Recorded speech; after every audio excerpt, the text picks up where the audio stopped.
5:02 p.m. Ms. Duarte is going to join us in a little bit, as well as Ms. Aguilar, so they'll probably join us while we are in closed session. We could call the meeting to order. Ms. Burgos, would you take roll? Trustees present tonight are Trustee Ortega, Calderon, and Vizcarra. You have a quorum. Thank you. We could rise for the Pledge of Allegiance, and the flag is directly in front of me. Ready to begin. I pledge allegiance to the flag of the United States of America and to the republic for which it stands, one nation, under God, indivisible, with liberty and justice for all.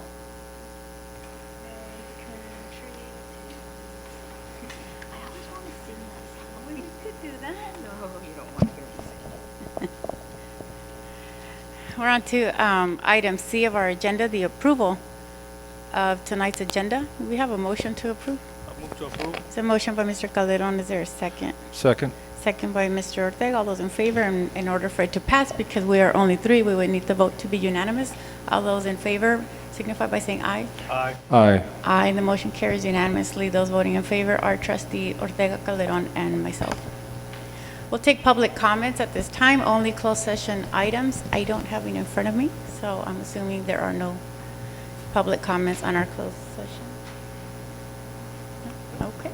We're going to make our announcement of convening into closed session. Mr. Weiler. The board will now go into closed session to discuss the items indicated in item F of the agenda. If they are not finished, they will reconvene in closed session later in the meeting. And after the closed session, they will make an announcement of action taken. Thank you. Thank you.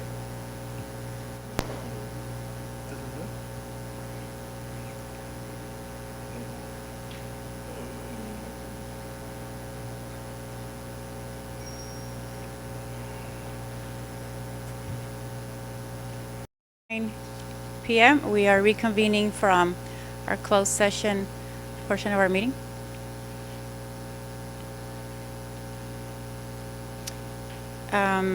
Just announcements of things that happen in closed session, and just for time purposes, I didn't catch it, Mr. Weiler.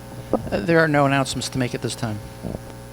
And for the record, the time of arrival of Ms. Duarte was 5:20, and Ms. Aguilar showed up at closed session at 5:30, for the record. Thank you.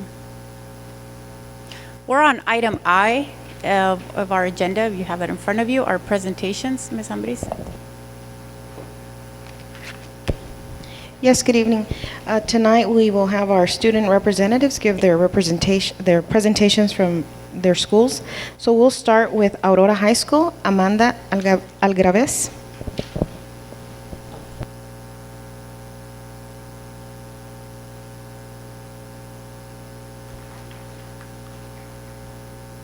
Hello and good evening. I'm going to start with Sunday, April 6th. Aurora had an important WASP committee visit. It turned out great by its parents, staff, and students, and the community.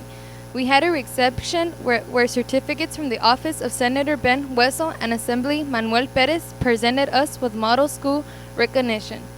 Wednesday 16, we had a SSC/ELAC meeting. Thursday 17, there'll be free dress and out-campus lunch for those who had Student of the Month or perfect attendance. Friday 18, spring break starts and classes will resume on Monday 28. Yesterday, April 9th, Aurora had a WASP meeting, and these were some of the areas that we celebrated in. All teachers are highly qualified in their area. Aurora High School is a model high school and recognized by CCEA/CDE. Implementation of direct teaching this year has shown an increase in students' credits. The principal has strong ties to the community. AHS is a well-maintained and secured school, and increased in the number of graduates. And for April graduates, it was Juan Fragoso, David Felix, Carlos Perez Chica, and Hector Ortega. And that's for it. Thank you.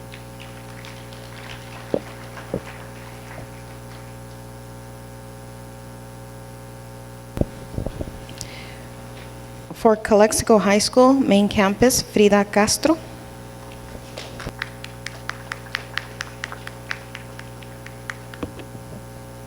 Hi, good evening.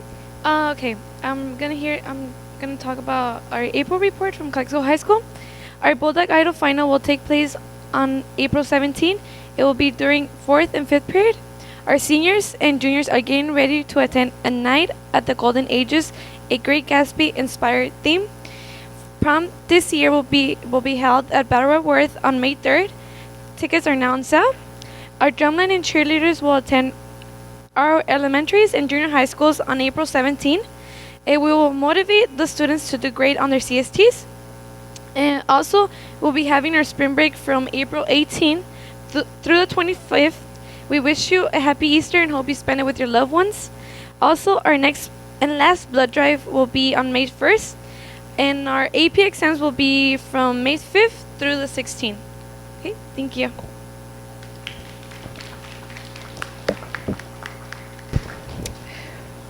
For Calexico High School's 9th grade campus, we have Alejandro Muedano representing Gabriel Peña.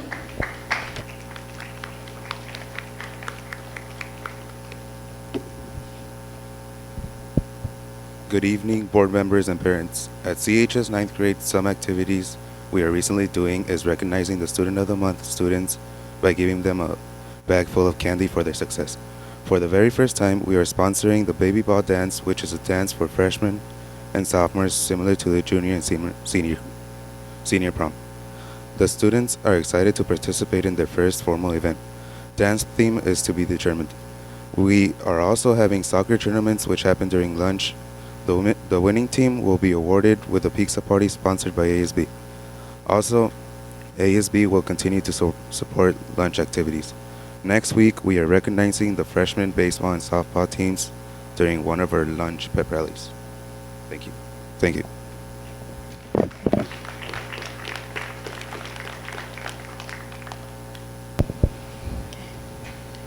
For Enrique Camarena, Mario Sosaya.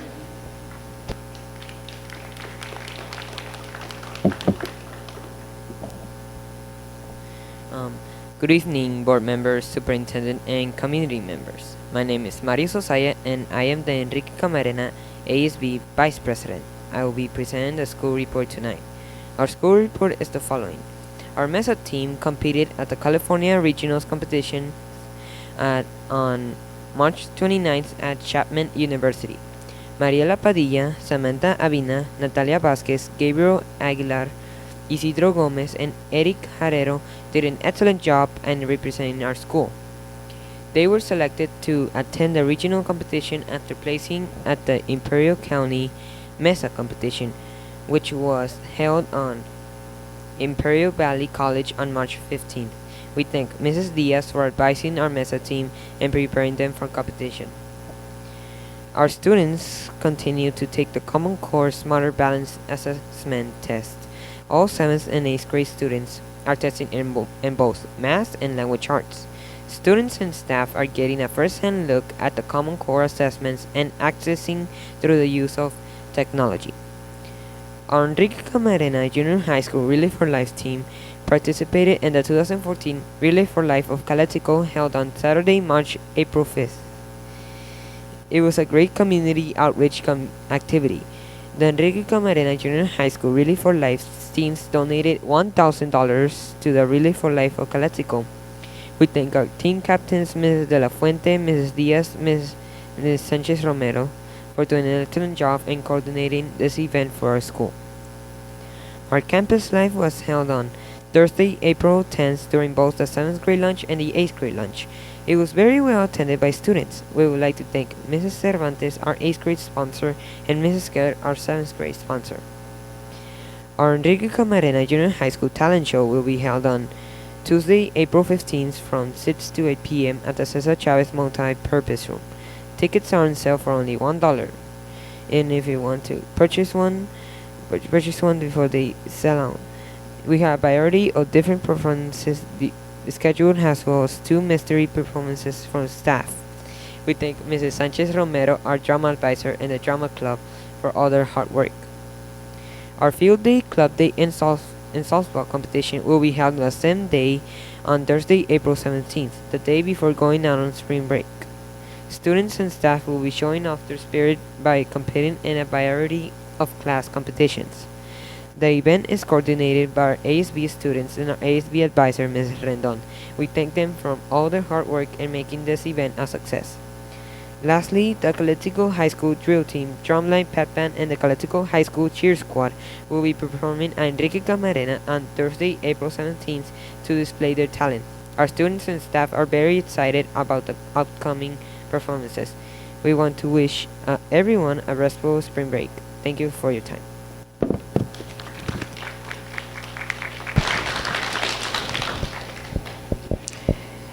And for Willie Moreno, we have Juliana Fimbres, representing Miss Daniela Cortez.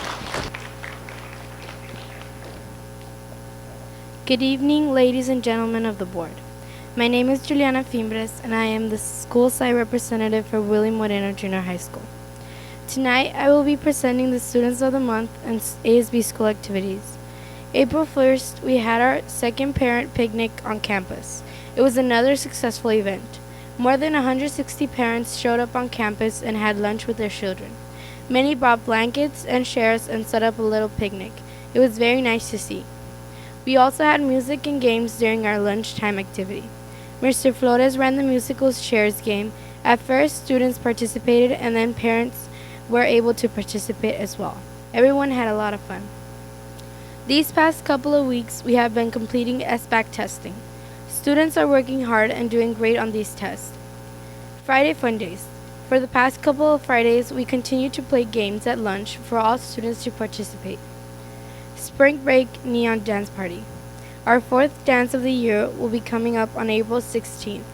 ASB will have food, music, glow sticks, drinks, pictures, and games for students to participate in at the dance. This is the first time we will have games at the dance for those students who do not feel comfortable dancing. Well, then they can play the carnival games. That sums up our events here at Willie Moreno Junior High School. I hope you all have a great evening, and thank you.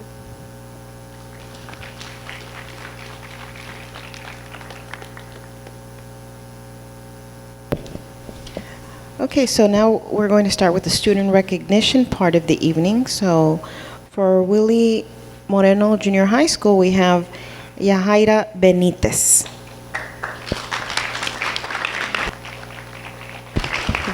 You can come up with your parents.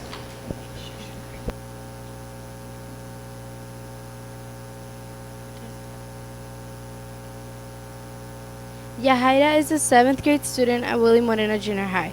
Her mom, Eva Lopez, is very proud of her. She has two sisters, Sheris and Caroline.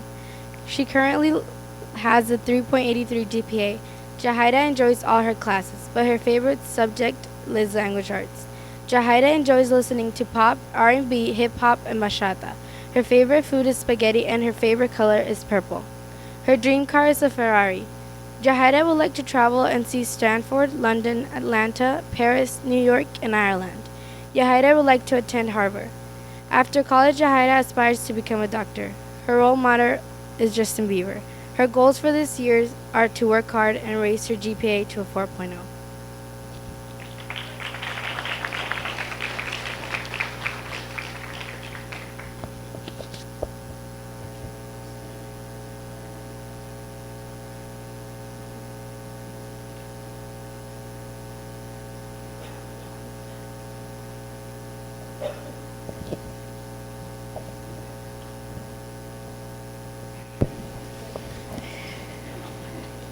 The second student to be recognized tonight from Willie Moreno Junior High School is Christopher Gomez.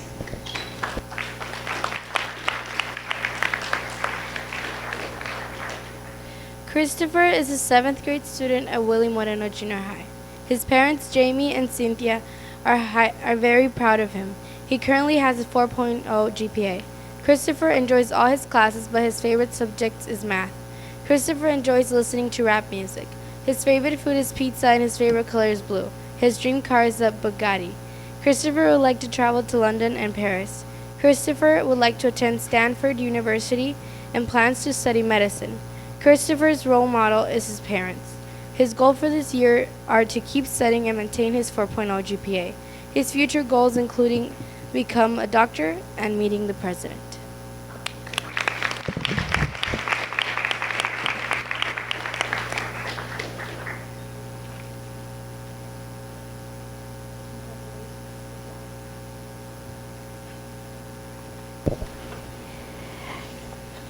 And we'll have Mario Sosaya from Enrique Camarena.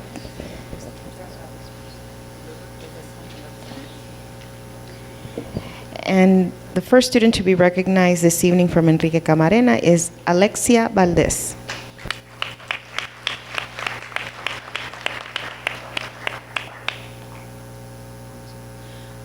Alexia Valdez is an 8th grader and is the daughter of Miriam Valdez and George Valdez.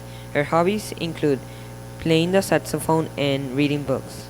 Her favorite subject in school is math. When she graduates, she would like to go to college and study medicine because she wants to become a doctor. She would like to thank her parents and her teachers for always supporting her and always teaching her everything that she knows and always helping her with anything that she needs.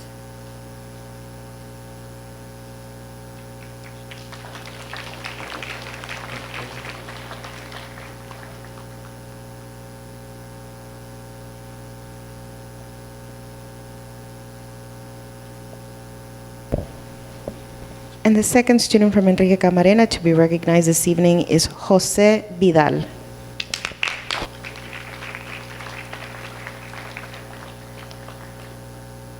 Jose Vidal is an 8th grader and is the son of Marta Zambrano and George Vidal Orozco. His hobbies include reading, playing video games, and watching TV. His favorite subject in school is algebra. When he graduates, he would like to go to San Diego State University. He would like to thank his parents and his aunt Lupita because they always supported him and telling him what will be some of the rewards for doing good at school and reaching his goals.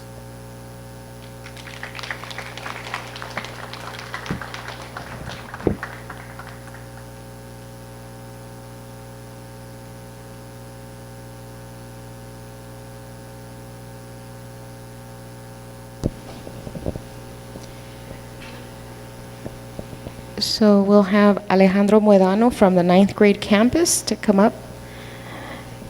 And the first student from the Calexo 9th grade campus to be recognized is Amna Asiad.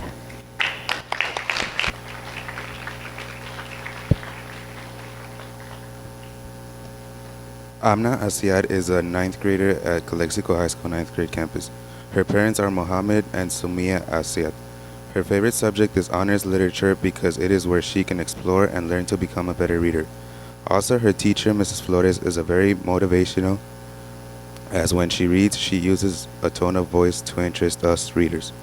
Amna has several hobbies like playing volleyball with her friends to drawing in her free time. However, she enjoys to run in track or cross country.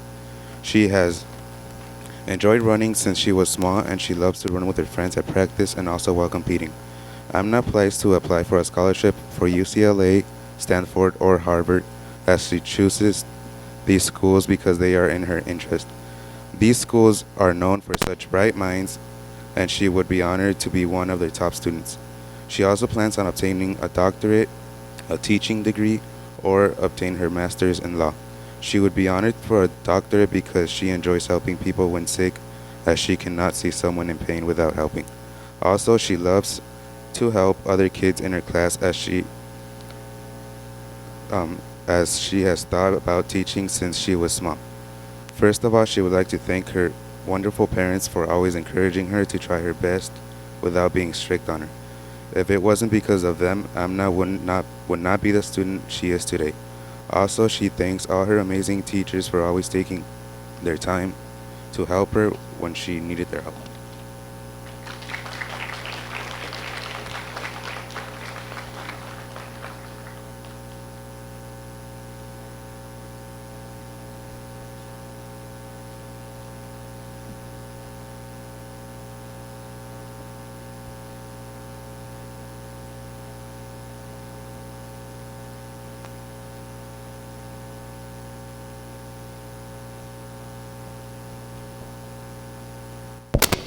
And the second student to be recognized tonight from the 9th grade campus is Joel Aldazoro.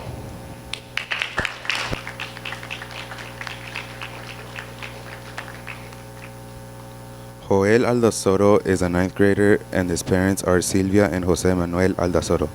His favorite subject is Spanish because he likes to learn more about Spanish history. Joel wants to attend University of California, San Diego because he likes the campus and the education that is given. He would like to obtain a medical degree because he wants to be a doctor. He would like to be a doctor because he likes helping other people get better. If Joel could change something in this world, it would be to find the cure for cancer or HIV.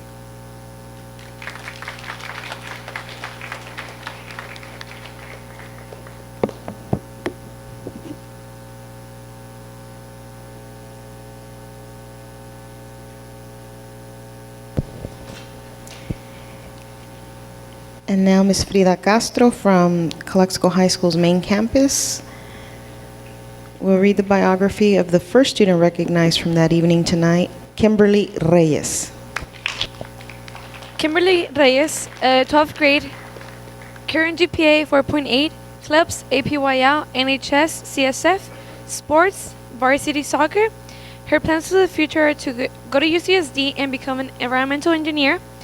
Her favorite thing about Calexico High School is that they provide us with resources such as presentations from UC Berkeley, UC Davis, Cal Poly, San Luis Obispo, and having a college research center. And she gives special thanks to his teachers, parents, and boyfriend.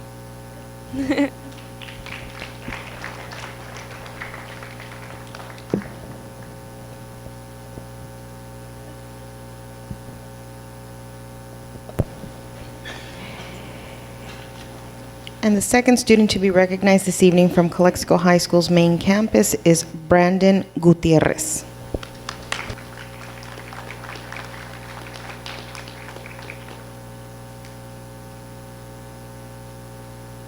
Brandon Gutierrez, 12th grade, current GPA 4.1, clubs CSF, Mesa, Fashion Club. His plans for the future are to attend UC Santa Barbara and major in film and media and travel abroad. His favorite things about Calexico High School is that they recognize students that have good academic performance in the after-school assets program. And he gives special thanks to Mrs. Knoll, Mr. Bejarano, and Counselor Diana Sandoval for helping him with scholarships and college applications, and also thanks for the support from his parents.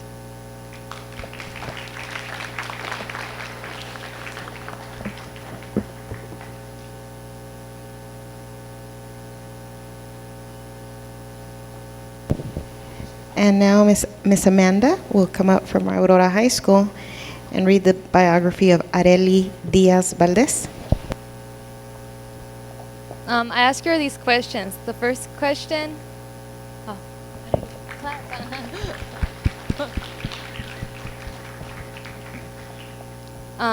The first question was, what do you like about Aurora High School? I like how my schedule is. How do you feel that soon you'll graduate from Aurora High School? I feel great because I'm finally going to be over with everything, and especially knowing that I only need 30 credits more, it makes me feel even more excited. What college do you plan to attend? I plan to attend Imperial Valley College. What would you like to work as? I would like to work in a bakery or be a veterinarian. What do you do during your free time? I read or watch TV. What are your favorite hobbies? I like to play with my nieces or my nephews. If you had one wish, what would that wish be? I wish to be whatever I would think of.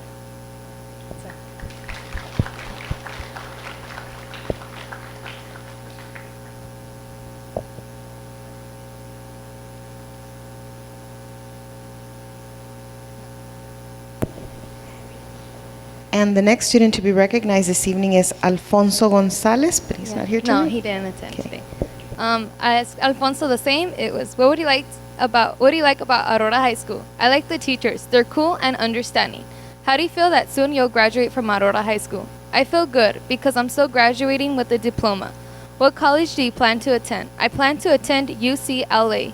What would you like to work as? I would like to be an architect. What do you do during your free time? I watch movies at my house. What are your favorite hobbies? Football, baseball, and basketball. If you had one wish, what would that wish be? I wish that I would have not ditched so much at Calexico High School, so I would have still be attending there and be with my friends. That's it.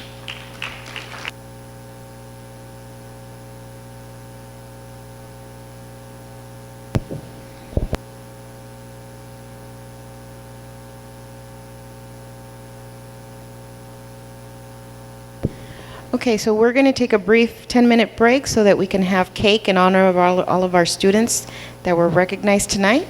Congratulations to our students and their parents, and thank you. We'll be back in 10 minutes.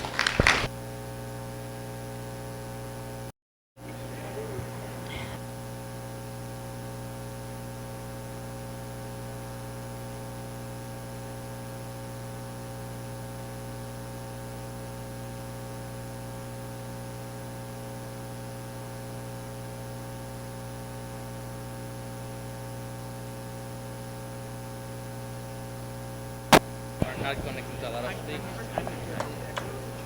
Pero aquí sí, de hecho mi celular is not working very No, good. I know. Okay, and I should probably then point those out, no? Because then I'd have to go through the whole thing. We've opened up. Okay. If anyone asks, you defer to me. Okay. My Facebook. Good evening. We're going to reconvene from break. We are still in item I of our agenda under presentations. If you're following along our agenda, we're going to move on to item number 2 under presentations. I believe we have Mr. Pesqueira and Ms. Bleck on student academic recognition presentation. Good evening to everyone, Board of Trustees, Superintendent Ambriz, Sergio Pesqueira, Calexico High School Principal.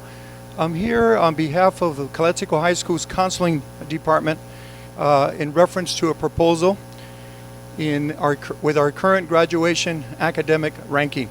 Mrs. Lori Black, our lead counselor, and I have been working with this, and as well as our counselors in our department. And obviously there's concerns, there's things that we want to see hopefully changed in the academic ranking. Mrs. Black is going to go over a short PowerPoint presentation, and then we'll look at next steps and we'll open it up for questions. Thank you.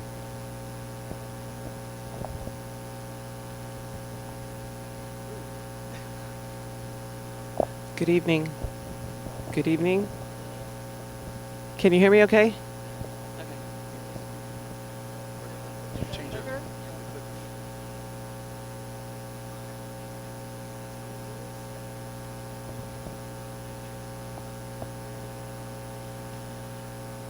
I am here tonight on behalf of the counseling department, as Mr. Pesqueira pointed out. And I would like to bring to your attention, I know I had a very brief presentation in, I believe, January regarding the issue of a non-rank policy. And this evening I would like to elaborate a little bit more. Valedictorian and salutatorian, as we know, it's a long-standing tradition. Obviously, when we were in high school, everybody had the valedictorian, salutatorian, and it's a tradition. What has happened, though, over the last several years is that this has changed. A lot of schools are now going to a non-rank policy for various reasons, and I will get to those in a minute. But before AP classes, all the courses counted the same towards a student's GPA.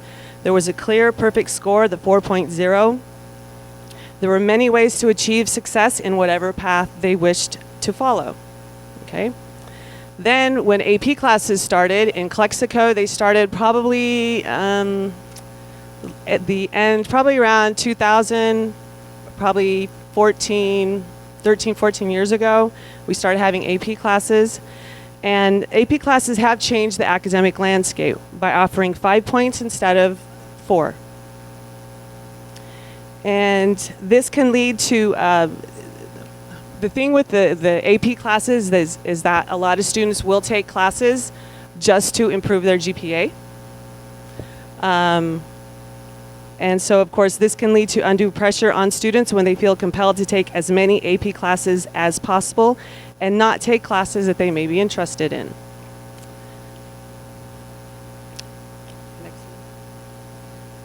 So over the past several years, there's been a growing realization that students are literally obsessing over grades. and GPA and their class rank. And I have to admit that when I first started hearing about all the non-rank policy several years ago, I was once again with the tradition of no valedictorian, salutatorian. But I have to admit that over the last several years, I've been a counselor now. This is what my 15th, 16th year. I've seen the students who are obsessed with making those grades and doing things that they probably shouldn't, be requesting, doing in order to improve those grades, their rank, etc. And so I've definitely come full circle. I think, you know what, it's time that we need to look at a different policy. So one of the examples, or a couple examples, senior students have attempted to change grades from 9th, 10th, and 11th grade. So they'll be thinking, oh, here's my rank, but if I go back to 9th grade and I get a grade change, then I can improve my class rank. And of course, it may benefit them, but then it will hurt somebody else. So that's something that students have tried to do. And in my opinion, that's a little over the top. And we had one student who went so far as to try to change the master schedule so that they could take an extra AP class, once again, to improve their GPA and improve their rank.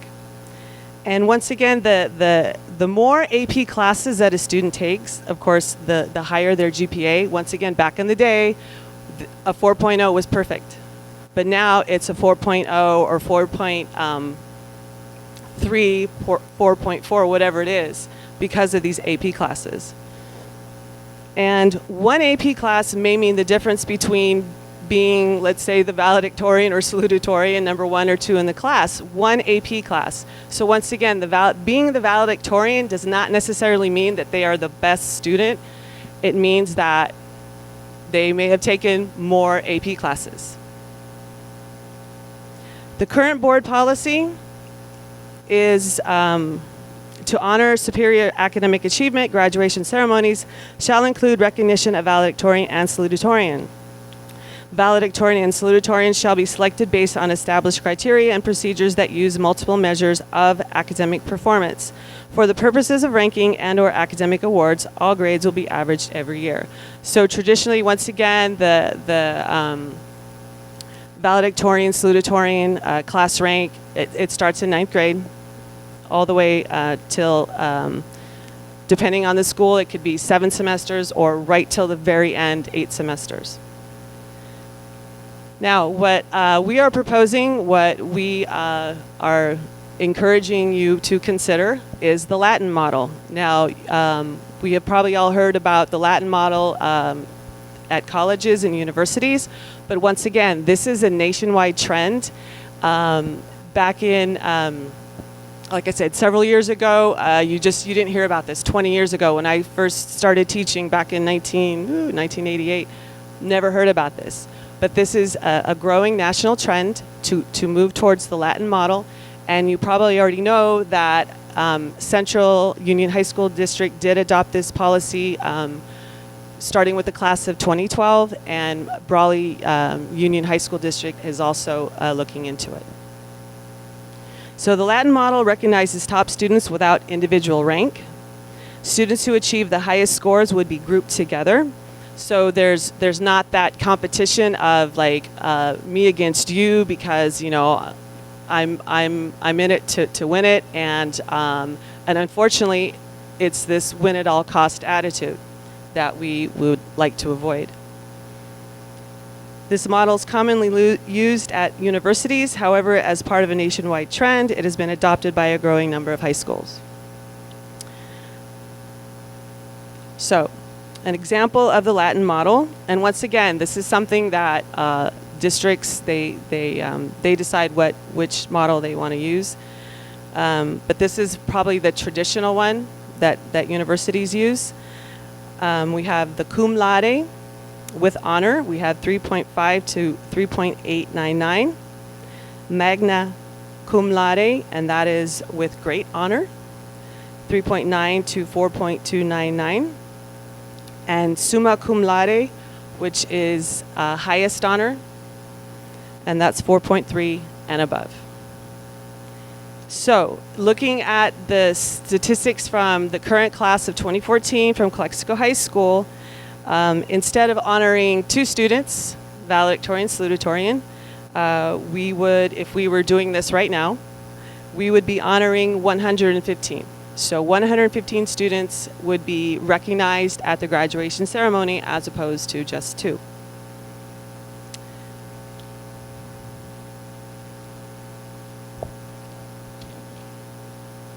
So the benefits of this model, first and foremost, and once again, like I said, I have seen this firsthand, and I know the other counselors have as well.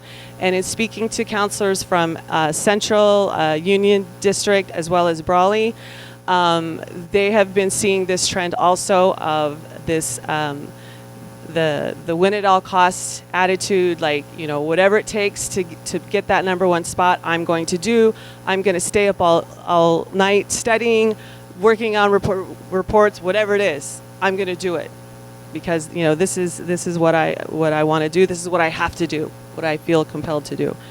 And once again, sometimes it's student driven. It's the student. Sometimes it may be parents who are pressuring their students to get to that level. So there's a lot of stress, obviously, on these students. So this would reduce stress. It would reduce the unhealthy competition. Once again, the win at all costs between the students and sometimes parents, because I know it can get kind of ugly between parents also, who they may have the top students and there's, you know, the whatever goes on, the competition, and once again, that's not healthy competition. Students can focus on learning, not just making the grade. So once again, going back to the AP classes, if a student wants to take a class that they may be interested in, that class that has just a 4.0, just a regular class, or regular on the regular scale, 4.0, that could mean the difference between, you know, valedictorian, salutatorian, whatever it is, or whatever their rank is. And do we really want that for our students? Do we really want students taking classes because they feel like, I have to take this class? Not because I want to, because I feel like I have to, you know, I have to reach that top spot. We want students to learn. We want students focused on learning and not just like, I have to take this class for this reason to get my 5.0, you know, whatever it is. It also allows students to take classes, once again, that they may be interested in, not because they have to improve their GPA. This can lead to more well-rounded students as they expand their interest and creativity. And this is very important, and I'll get to this in a minute, for colleges and universities, looking at a comprehensive review, not just the academics. And finally, benefits, recognize more students. As I pointed out, if we looked at the stats from this year's class of 2014, we would recognize 115 students who fit in these categories, not just the valedictorian and salutatorian. Okay, so concerns. I know that there are a lot of concerns because, once again, I was, first time I heard about this when Central started back in 2000, probably 2008, when I heard that they were going to no longer have valedictorian and salutatorian, no longer rank their students. I was one of these traditionalists, you know, how can you do this, blah, blah, blah. But I've gotten to the point, once again, where it's like, no, what I have seen over the last several years with our students, and once again, talking to other counselors, this is something that definitely needs to be addressed. So tradition, that's the #1 thing that I think is first and foremost in everybody's mind. It's, we have to have a valedictorian, we have to have a salutatorian, it's our tradition. And this is a quote from David Hawkins, Director of Public Policy and Research, National Association for College Admission Counseling. They have a lot of information, by the way, on the non-rank or the non-valedictorian, salutatorian trend that's happening across the nation. More high schools are certainly moving away from the process of designating a single student as valedictorian based on the classes you take. It's very difficult to decide with certainty that one student is the best. It's becoming an increasingly outdated honorific. So once again, it's the top student, the valedictorian, may not necessarily be the best student. It's because they took more AP classes. Other concerns, college admissions. I know this is a big one. Students and parents are probably thinking, oh, but if I can't put my class rank in, how are they gonna see that I'm a really good student? Most universities, including the University of California and California State University systems, follow a comprehensive review to admit students. Now, what that means, of course, is that they don't just look at the academics, test scores. They look at extracurricular activities. They look at leadership skills. Some universities, not the public universities, but private universities, letters of recommendation. Some do interviews, but they're looking at, like I said, the comprehensive review, everything. Because they want good citizens of their high school, because they want that to continue at their universities. And once again, this includes not only academic information, extracurricular activities as well. Once again, the colleges may also request letters of recommendation or interview students. And here's another quote from Ralph Rogers, who's the provost and executive vice president for academic affairs, Nova Southeastern University. And colleges want to see how students compare to their peers, not necessarily who has the highest grade point average. So basically, colleges want to see, because all schools are different, obviously nationwide, there's no set curriculum and grading policy. They don't know, they can see how students compare to their classmates, but they want to know how they compare to all the other applicants. Does that make sense? So a class rank, what is that telling them? And I saw a statistic back in 1993, about 43% of the schools or universities, they looked at class rank. That was a very important thing that they looked at for college admissions. And now it's gone down to like 19%. So you can see, once again, that trend. And that's why so many high schools nationwide have gone to the Latin model. Other concerns, real-world competition. That's a reality. There's still healthy competition amongst the three classifications, and top students are still recognized for their achievements. And then parents. Obviously, I'm sure there are parents out there who are thinking, wait a minute, I want to see my child, walk across the stage with the valedictorian or salutatorian, whatever it is. But once again, that summa cum laude, that's a very outstanding award, recognition, whatever you want to call it. So they can still see their students succeed. And finally, I don't know, 2-3 weeks ago, I think this was all over the news. There was a student in Long Island who was accepted to all 8 Ivy League schools. And his class rank, because if you think Ivy League schools, you think, wow, he was probably number 1 in the class, and he was number 11. So there you go.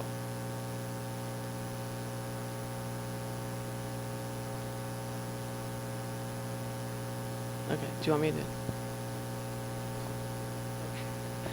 Okay, so the proposal that we have for the graduation or academic ranking policy, and once again, this would not start immediately. Obviously, it would start with this year's 8th graders.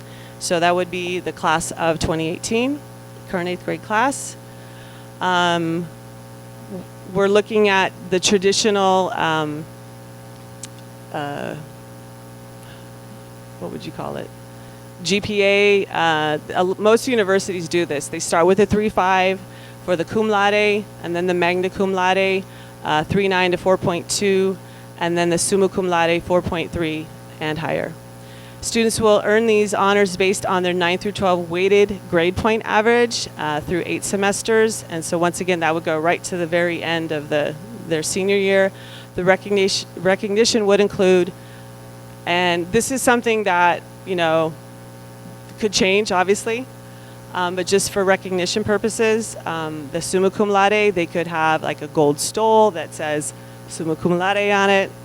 Same thing with the magna cum laude, the garnet stole with the lettering, and then the cum laude.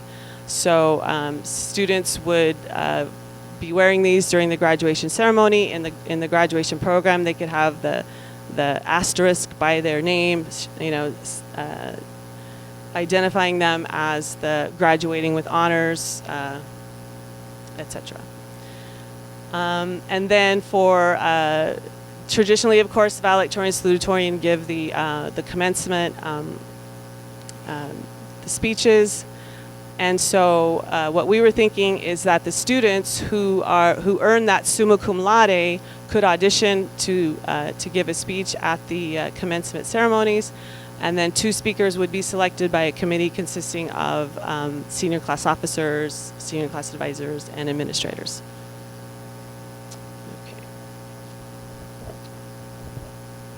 Thank you, Ms. Black. So what are the next steps? We have our school site council meeting, our next school site council meeting on April the 28th, and we would like to present this proposal to them just to get their input. We obviously have students in that council that have been selected by the student body. We have parents as well as teachers. Then whatever the feedback will come back to Mrs. Ambris so she can share it with you as a board, and hopefully we can come back to you guys and put it on the agenda for hopefully possible action. Understanding that we're looking at the current 8th grade classes that we have here at Willie Moreno and Enrique Camarena, if we get this approval, that would be the 4-year high school class. That change will happen in their senior year. Any questions? Counselor. Yes. It's not that I wasn't paying attention to you. I read this, so no, I was paying attention. Thank you. 3 questions. I opened up about 4 scholarships, scholarship applications online, and they do ask for a class rank. It didn't give you the option. For example, some of them will say class rank or right next to it, if applicable. Well, it didn't give you that option. Now, my question is, the number 1 question, actually it's my number 3 question, but I'm going to ask it. In your system, could you run a query, for example, if Chuchito Gonzalez is asking you, what is my class rank? Could you run a query and tell that student, you are 47? Could you do that on an individual basis? Technically, yes. I mean, you could, because we're still going to have, you know, if we, like right now, if I was, you know, running a report of top students, it would have them ranked according to GPA. So yes, even though we don't have an official, you know, not official, rank, but what's on your system? Yes. But in terms of scholarships, I really don't think that would be an issue for a student if they couldn't submit their class rank. Mm-hmm. I do, as I'm sure you do, the applications for universities through Common Application and you know, the national different scholarships, and so many of them will say class rank if applicable. Yes. Or for example, the Common Application, which deals with a lot of the private Ivy League schools. I know somebody mentioned Stanford. They ask, do you report class rank? Yes or no? And if you do, okay, it goes to this, you know, it'll scroll down or not. It's not really a menu. But if you don't, then it goes to something else. It's like, okay, because so many schools nationwide do this, it's not really an issue. But if a student asked you, you could still run a query and find that students... Well, I could, you know, if they were really, really wanted to know what their rank was, and if it would it be was unofficial. that important to them. Of course, it will be unofficial. Number 2, who would give what about speeches at the end of the during graduation? How would you select? Who would you select? What would be the process to select this, who will give out speeches? Well, we kind of were brainstorming about this, and what we were thinking about would be the students who had that summa cum laude, Mm-hmm. you know, the Okay. top, the highest with Three, highest 4, honor, mhm. you know, 4.3 and above. That if one of them or two of them, obviously, because we're looking at two speakers, if they wanted to audition, or if all of them did, because that's a great honor. And What about if we you have understand 4 that or to 5? speak? What's that? What about if you had 4 or 5 that fit into Well, that category? They would have to audition. And then a committee, you know, senior class officers, senior advisor, administrator, they would, if all of them wanted to audition, great, you know, and then they would audition, and whoever they felt was the best speaker, then they would be selected. Okay, and do you still hold council or roundtable meetings in Imperial County? No? Every so often. Okay, Not as often as we used to. Has it been discussed, this method of ranking? At a round table? Yes. Not that I'm aware. I've been speaking to counselors individually. Yeah. Okay. It's been more individual input. Okay. Thanks. But I think it's something that other schools are definitely going to be looking at. Thank you. Are there any other questions from the board?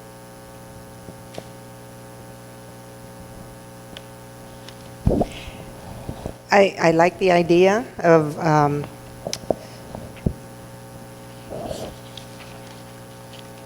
recognizing more students, you know, and of course I can see the kids still, like I was discussing with Ms. Aguilar, the pressure is off somewhat because they still want to go all the way to the top, and they're still going to be racing there. But in the other hand, how long has this Latin model have been going on in high schools? Is it a new thing, or has it been going on for a couple of years? It's obviously it started at the universities, but like I said, when I first started in education, which was 26 years ago, I had never heard of it. I mean, obviously at the university level, that's what they did. But I didn't really start hearing about it until Central, really, when 2008. And then I started hearing more about it. And then, of course, the last few weeks, when I've been doing more research, Google the no valedictorian and all that. I mean, there are lots of. I have a binder here with newspaper articles from all over the United States, with talking about how different school districts they're going to this model for these reasons.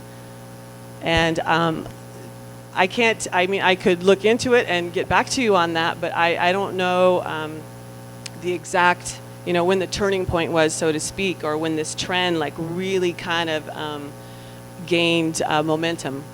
But if I can get back to you on that, and And the only reason why I say that is because you're addressing the school site council on April 28th, and I think that is something that this board should have been warned a little bit ahead of time so that we could talk about it, and if that's something that we would be considering to do, then go ahead and do that.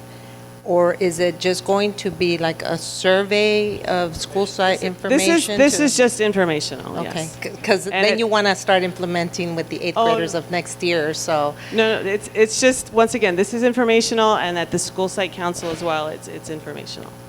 And I wanted to ask another question. When you mentioned that students change their master schedule, is it the individual student or the master schedule? They did not change it, but they were requesting. To change their classes. Requesting to change the master schedule so that they could accommodate another AP class, so that they could get up, Okay. yeah. And once again, that's a little too much. Yeah. That's a little extreme, and that's just that's just here. I in the articles that I was reading, it's amazing how many how other stories out there that what students will try to do to just get that advantage, and it's like, okay, this we need to do something. I would just something like to else. see some actual numbers on other districts that do this. El Centro and Brawley are great, but some high schools that may have done it for a year Sure. or two already, Uh-huh. see how it works and how it encourages the kids to go up there to those levels. Because yes, I do agree that there should be more than 2 people being recognized for the whole year. And actually, you're not being recognized for the whole year. You're being recognized for the last 4 years. And that's a lot of work for an individual. right. And I can And see the pressure of the parents too. You need to get there. You need to Right. get there, and you need 2 points, and you need 2 points. And it's bad to pressure our students in their senior year when they're that high, and still you're trying to strive them more. But I have heard that we do have graduates that graduate from here and they go to a university, and they're not really prepared. They have that 5.0 here, but they can't challenge in the university. So there has to be some type of criteria that'll put everybody at the same level. But in response to the, like reaching that level, I mean, there's still that motivation. Hey, if I get a 4.3, I'm going to graduate with the highest honors. And I think what's really important, and this was one of the things that one of the Brawley counselors was talking about, that once again, it's not, there's more of a collegiality, so to speak. Like, it's not us against them or me against you. It's like, hey, we're in this together. We can all strive for this academic achievement instead of just this, hey, it's just, it's, the win at all costs, like I mentioned earlier. And I just think it would be better for the students. It's more, like I said, we're all in this together, and let's reach for the highest that honors that we can get without this undue stress, because as we all know, undue stress at any age is not healthy. And I hate to see these students with staying up late and just all these putting that pressure on themselves. That's not healthy. I just want to say I'm familiar with the model and I support it, and I hope we implement it soon.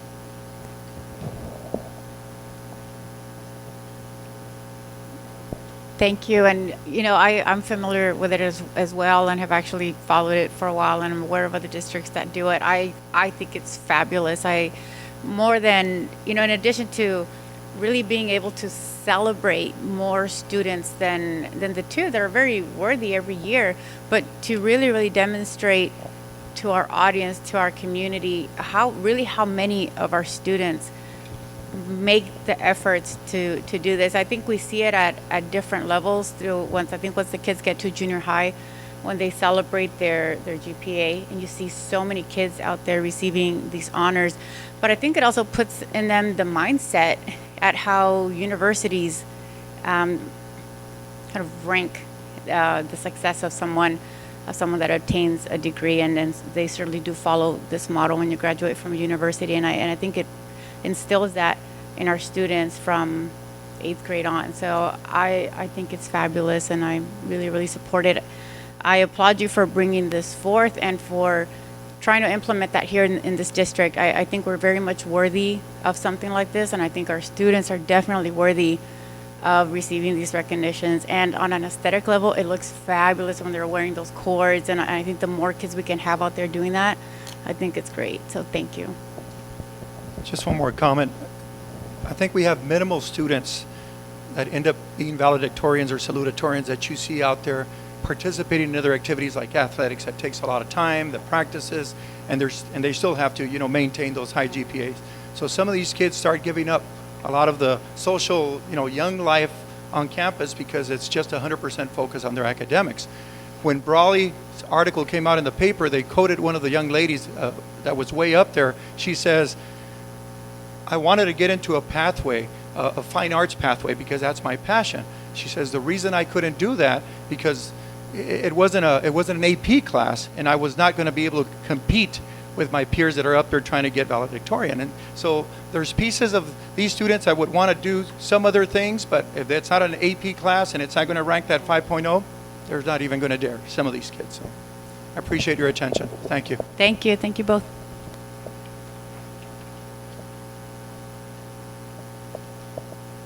That's the last of our presentations for tonight. We're moving on to agenda item J, our superintendent's report. Ms. Ambriz. Yes, good evening. I just wanted to update the board on the corrective actions for our food service audit. We had a deadline of April the 7th to submit our corrective action responses, and that we've actually cleared the audit findings, and we were able to meet that deadline. So we did address the corrective actions, and we've submitted the required paperwork to the state for that by the deadline. There's only one item pending from that food service audit, which is the expenditure plan, but that particular item has a different deadline of April 28th, so we will continue working on that item. And Mrs. Randall is actually taking the lead on that piece right now, and when our new food services director comes on board, she and that employee will be working together on getting that expenditure plan developed. We've continued to work on the Common Core plan, and we actually have a draft, a tentative draft at this point. We continue to work with ACT, and we had at our last meeting, which was March 28th, last Friday, we were able to finalize and agree upon a draft for that Common Core implementation plan. At this time, the plan just needs one small change, or it's pending one small change, and I will have the plan placed on our next board agenda for a public hearing, and then on a subsequent one for approval. In terms of our progress on our LCAP, we've met also with students at the high school, at the 10 to 12 campus, for the opportunity to provide input. We have meetings scheduled for the different campuses. I have the CHS 9 tomorrow, and then I have a meeting scheduled for next week with our other schools. Great input from the students as well. And then the discussions that we've had with ACT, for example, for the Common Core, have actually provided our staff the opportunity to hear what the needs are throughout the district. The results from those discussions, in addition to our district achievement data, such as the school snapshots, have allowed us to be able to target general as well as specific goals as we map out the formal LCAP. It's our expectation that we'll have an LCAP developed by and ready for presentation for public hearing for the May 22nd board meeting for written comments. And at that time, of course, I'll be responsible for responding in writing, and then at a subsequent meeting, bring it for review and or approval, which will go hand in hand with our budget at that time as well. We've discussed at previous board meetings, we know we've mentioned the concept of bringing back the community day school to our district. And Mrs. Armendariz has been in direct contact with Mr. Dan Sackheim at the California Department of Ed for the process that we need to pursue in reestablishing the community day school in our district.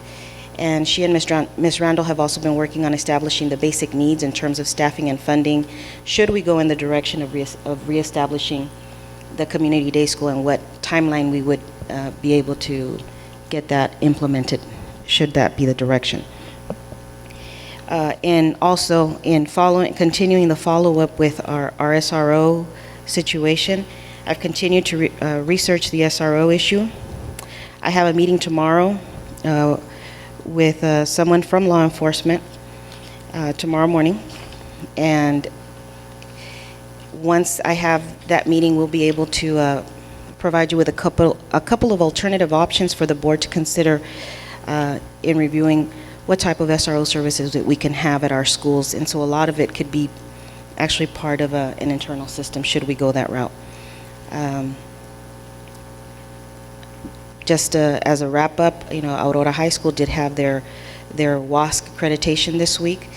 We had the reception meeting on Sunday evening, and then we had, of course, the site visit this week. They had a lot of good points to make in terms of commendations for the school, and they had some important recommendations that we will continue to work with Mr. Moreno in making sure that we work on them, so that when he does have a follow-up WASC, hopefully in 6 years, we'll be able to address those recommendations. And so at this point, I know that what will happen is he'll receive in a few weeks a formal report from WASC, and they'll determine whether or not what the term of accreditation will be for Aurora High School. And also, it was very nice to have the recognitions from our legislators' offices that came out for the Sunday night reception and presented Aurora High School with their model school recognitions and the different offices that recognized Aurora High School. And that should be all for right now. Thank you, Ms. Ambriz. We're on item K of our agenda, association comments. We have ACT here. Mr. Cooper, thank you.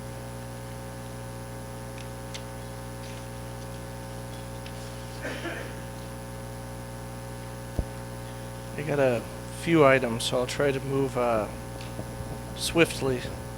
First thing I'd like to do is acknowledge Ms. Bleck and Mr. Pesqueda's presentation on the stress our students face when they're just really getting ready to lift off to one of the most exciting times of their life, and that's college. And it should be a anyways, I'd like to recommend a movie to you all. It's called A Race to Nowhere, and it features the heartbreaking stories of students across the country who have been pushed to the brink by overscheduling, overtesting, and the relentless pressure to achieve. A Race to Nowhere points to a silent epidemic in our schools. Through the testimony of educators, parents, and education experts, it reveals an education system in which cheating has become commonplace. Students have become disengaged. Stress-related illnesses, depression, and burnout are rampant, and young people arrive at college and the workplace unprepared and uninspired. And it came out a couple years ago, and it's an excellent documentary that I think that if you watch it, it'll inform you on why the proper thing to do is support their proposal, which is coming back for your board approval, by the way. And I'll speak in favor of it again after I get my association's official approval at that point. I'd also like to say that the Common Core planning with the district office has gone smoothly and in the right direction. We've met, I believe, for a total of 4 times over 30 hours, and it's been a real good use of time. Speaking of stress and burnout, though, teachers, we have conducted 2 comprehensive surveys on our own time and have given that data to the district rather than you hiring an outside firm to, survey your employees. So we continue to work hard because that's what we do. The LCAP, we are going to need to have quite a few meetings between the now and May, so we're committed to that as well. I'd also like to compliment the Human Resources Department and the superintendent who directs, the whole boat, so to speak, or ship. The summer school process in Calexico has always been, at least for the 10 years I've been here, has been fairly chaotic. And this year I think we've got a good handle on it. So let's take notes on what we're doing right. And we can always improve even if we are already making improvement. Speaking of improvement, last night I attended a city council and school board meeting, which is a first one in quite a while. Not the first one ever where the two met together, but I read a resolution, and those of us that were there heard it, so I don't want to waste your time with reading it again, but I do want to emphasize that members of ACT agree that restoring our community's swimming pool is much needed. That is absolutely true. Here's what's confusing. Last night we were told that we were qualified because of audit findings, yet I reviewed the videos from when the first interim and second interim were presented, and a different version was presented. So I'm very encouraged that the district's gone on the record saying that they don't believe they're going to run out of money in 3 years. But at the same time, you Google self-qualified districts, there's only like 13 of us in California. It's very embarrassing to be on that list. It's not a normal thing to be self-qualified. I think the board should be concerned about whatever process brought us to that self-qualified status. And the pool, the swimming pool, I can't figure out where public input was taken before the $7 million pool was commissioned. And that's what bothers me. Not the fact that we have a nice swimming pool designed, that if everything goes right, it seems somewhat affordable.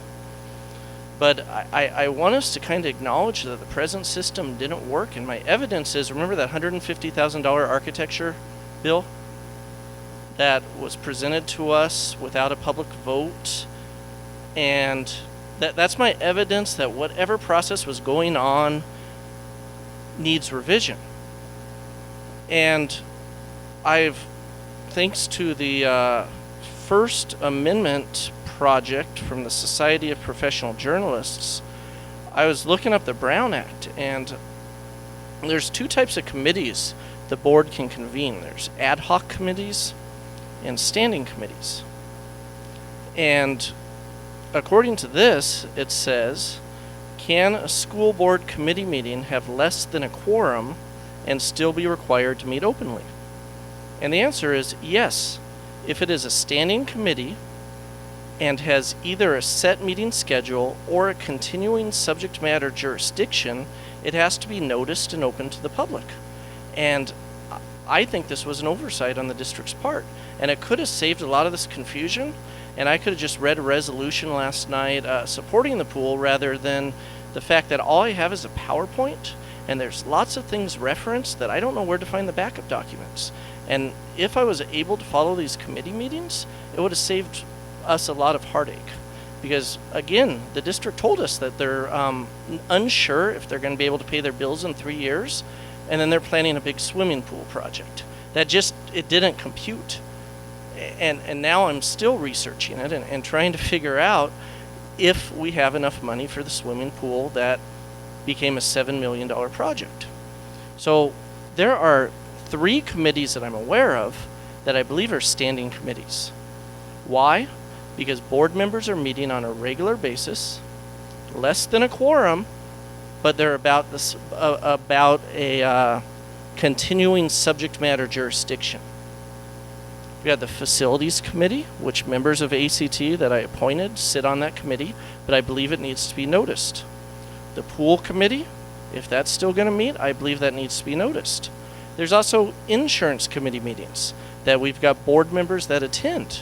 And number one, more information's better. It just lets us do things with an attitude of trust versus distrust.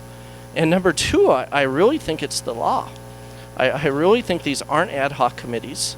I think they are, according to Government Code Section 54952B, they are standing committees.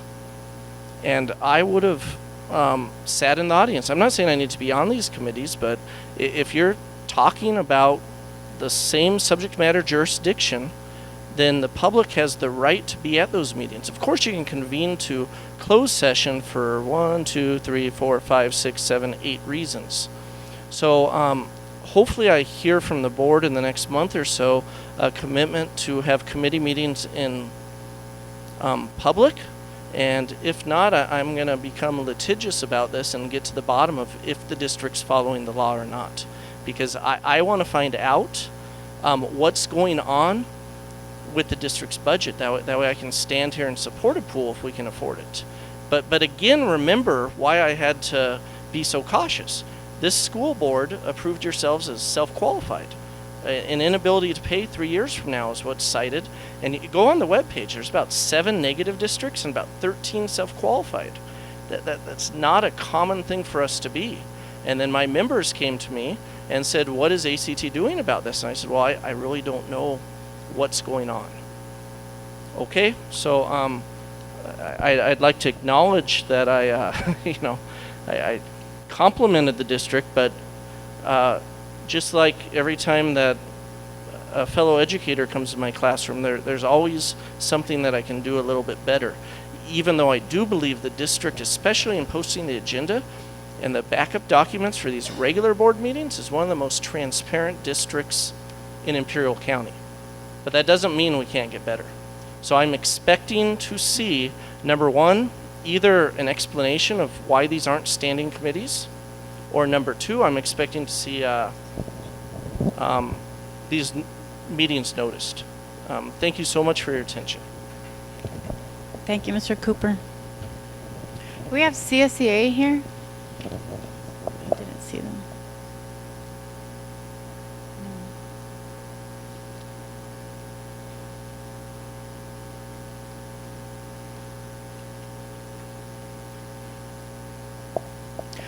We're going to move on to item 11 on our agenda, our comments from the public. And if your comment is up and you want to speak on the item, please let me know. I think there's one, Mr. Ureña. I don't know what you prefer, so just let me know when I get to it. So you're up, Mr. Ureña, on public comment.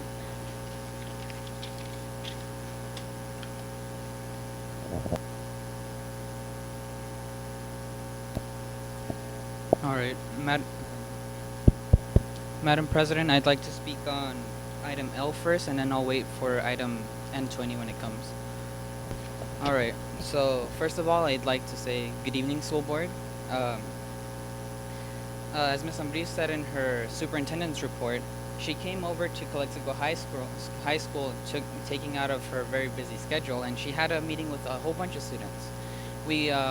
Her and Mr. Pesqueira, I believe they got a sample of juniors, sophomores, seniors from all the GPA range. So we all came together and we discussed LCAP. LCAP meaning local control funding and whatnot. And what that entails is, what is it that students want, what is it that teachers want, and what is it that administrators want, so that we can all come together and agree on something at our schools. And I really enjoy that kind of transparency, and I'm glad you did it. Now, to share exactly where this conversation went, firstly, Ms. Ambris introduced all the students as to what LCAP is.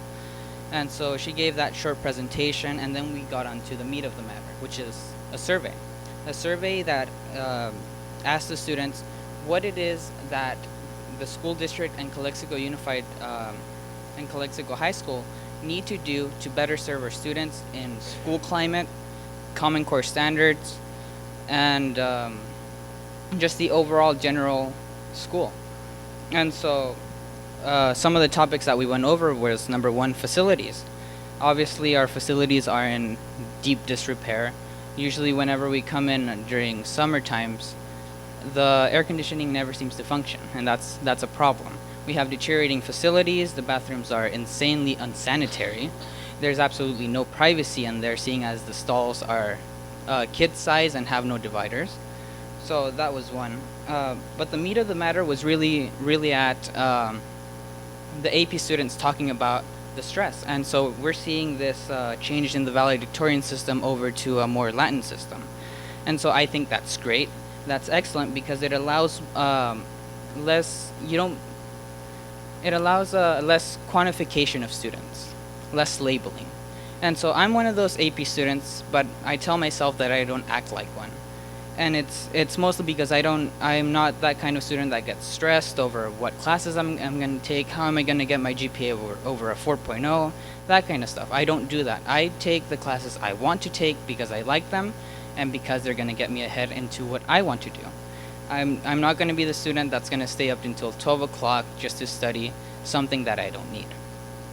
And so I think that it's a positive step forward, but it's missing something. It still relies on the quantification that GPA brings to the table, and that is that With GPA, it's very arbitrary. You have cheating epidemic at school. Actually, in my English class, when all of the students had come in, over half of them cheated on the summer assignment. None of them read the novel, but because they were they insisted that they were AP material, that they needed their A with the least amount of work, they resorted to cheating.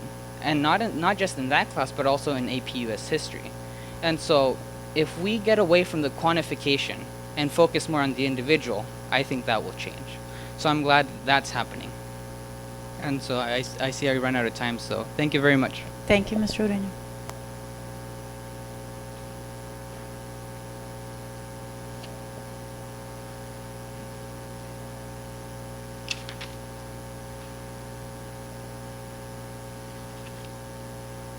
Mr. Alan Lopez.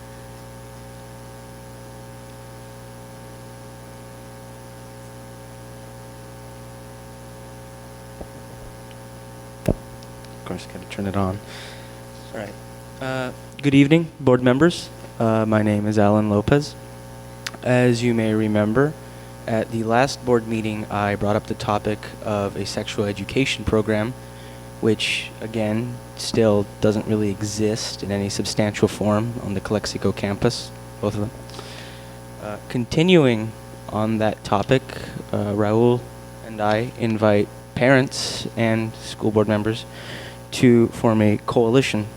The goal of the coalition being, obviously, to form a good, functional sexual education program. The program would, of course, benefit the students.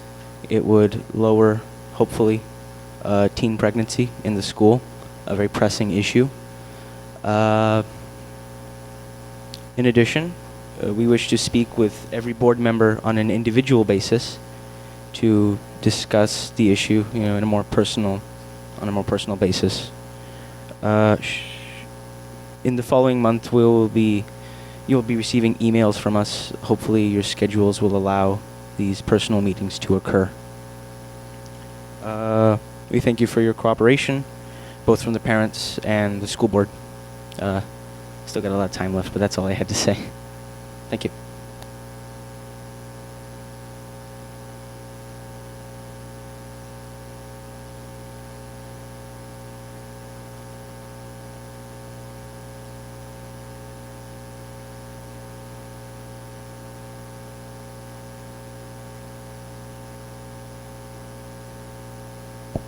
Thank you. Dr. Asiad Mohammed.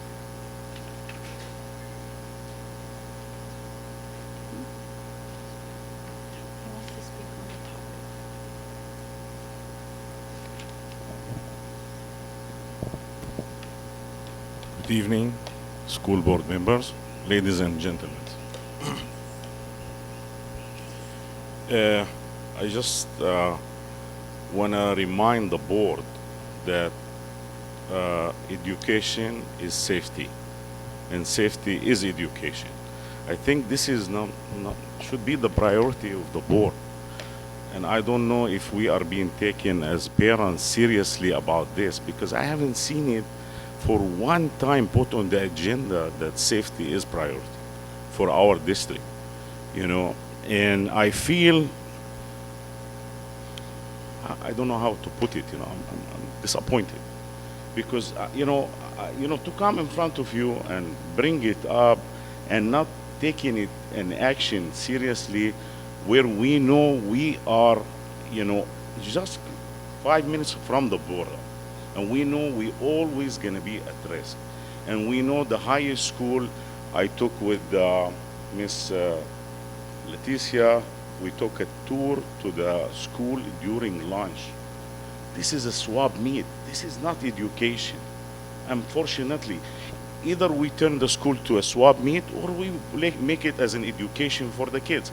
I'm losing my kids to drugs. You know how it feels as a parent, how disgusted I am, how I am hurt. I'm losing myself, and I've been going to court every week. The boy is addicted. How do we prevent other kids?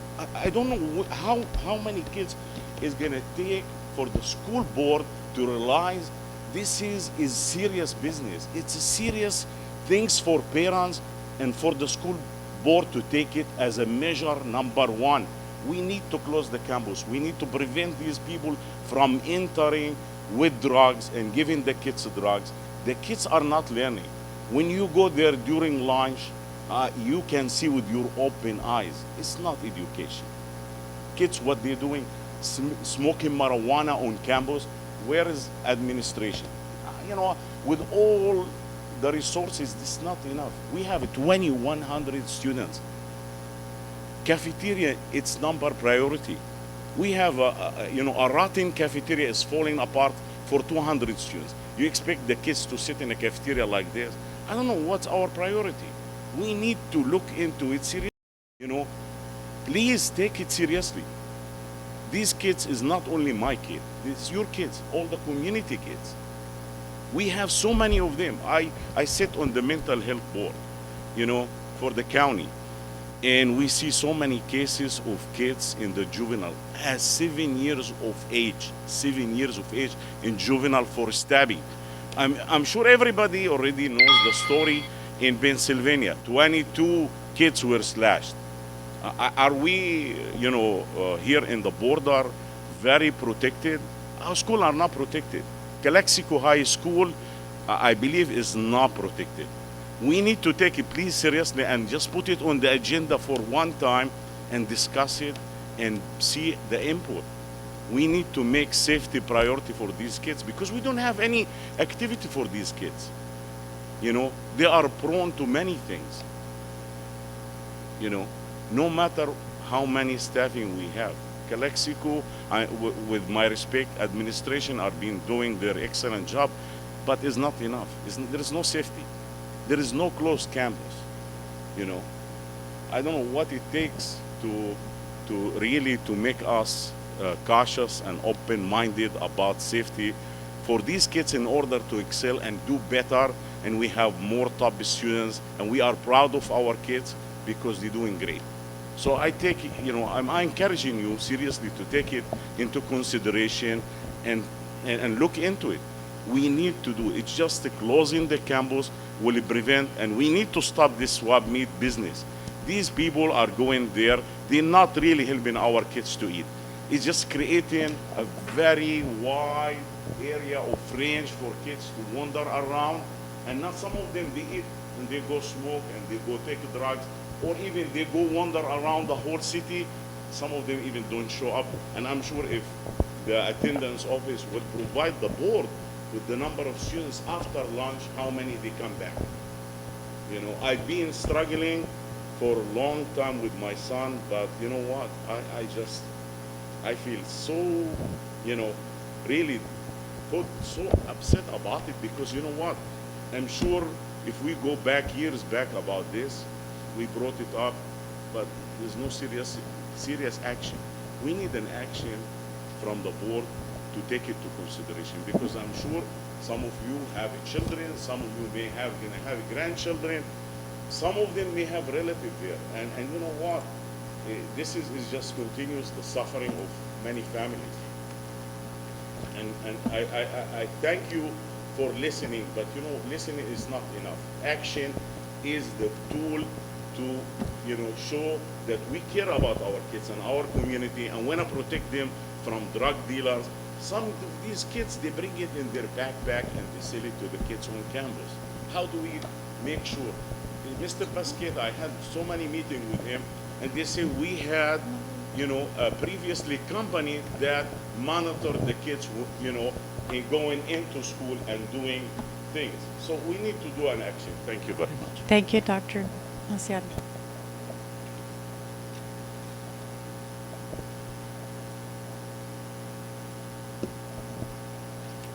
We have one more public comment request by Angel Esparza.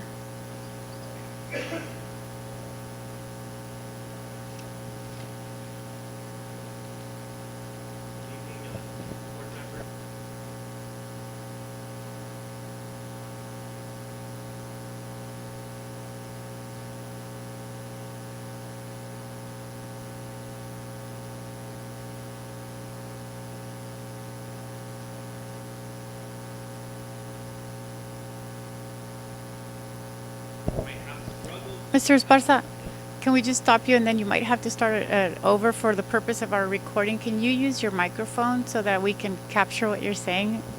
You turn it on. Okay.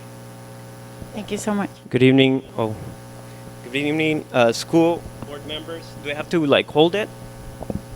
Okay. Ladies and gentlemen, I'm here on behalf of Mi Calexico. Over the past few months, we've been working on a very exciting project consisting of a magazine and documentary. And what we did, we highlighted different people from our community that have different stories of success. And what the purpose of it was to create a blueprint for success by profiling these individuals and sharing their visions, their obstacles, and motives. So hopefully, like, we fuel the inner desire and passions of young people to take action and follow their dreams. And so the documentary is about 20 minutes. It's not too long. And we're showing it at different schools here in our community. We started with Aurora, and we actually have Rockwood scheduled for tomorrow. And these stories that we're sharing are from people from our own community, and they have the potential to literally change people's life and ultimately have a positive impact in our community. The magazine that we did, it complements the documentary. It's something they can take, the students can take home, read like the success tips, or learn about the principles to become successful by doing what they love. And I can tell you from firsthand experience that these are the principles that changed my life, and the principles that people like Thomas Edison and Steve Jobs lived their life by. So my purpose on me being here today is because, like I mentioned, we're showing the documentary at schools, but the magazine, we're using it as a fundraising tool for the community. And we don't really want to sell the magazine to the students. So we would love for you guys to invest on a couple of copies so that we can give out to the students and potentially change their life and have a positive impact on our community.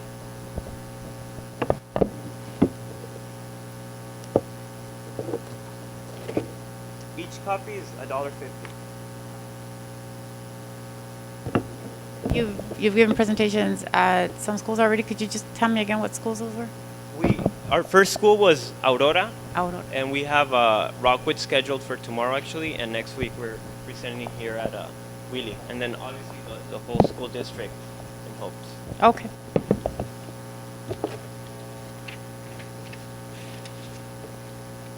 Thank you, Mr. Esparza. Do you guys have any comments, questions? Not right now. Thank you, though. So what would be like the next step? If you would probably meet with Superintendent Ambris. Okay. We'll take it from there. Thank you.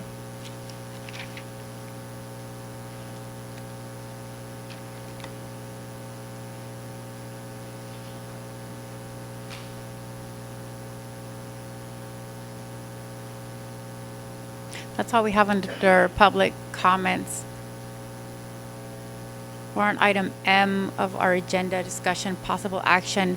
Board, if you look at item number 1, rescheduling of our May 8, 2014 regular board meeting to May 1st, 2014. The reason behind that is that on May 8th, the majority of our board will be out in training, so we would not have a quorum. I think we have Ms. Duarte and Ms. Aguilar at a workshop, and Mr. Ortega is as in another workshop. That would only leave 2 board members present, so that would leave us without a quorum for that particular meeting. So the agenda item as it is now would move that meeting to May 1st.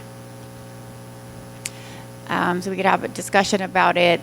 We can take action to change the board meeting now. If there's any discussion, we would entertain it now.